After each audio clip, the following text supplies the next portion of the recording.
Ja sa volám Richard Kita a som umelecký riaditeľ Dick Gallery v Košiciach.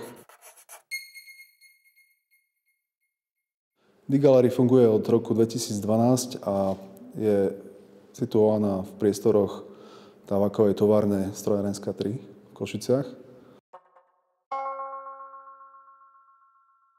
Našou takou misiou je vlastne propagovať formy nových médií, digitálneho umenia. Čo sa týka zahraničných partnerov, tak vstúpili sme vlastne tohto roku do trojročného projektu s Ars Electronicou, čo je v podstate jeden z najprestížnejších festivalov venovaných nových médiám alebo mediálnemu umeniu vôbec.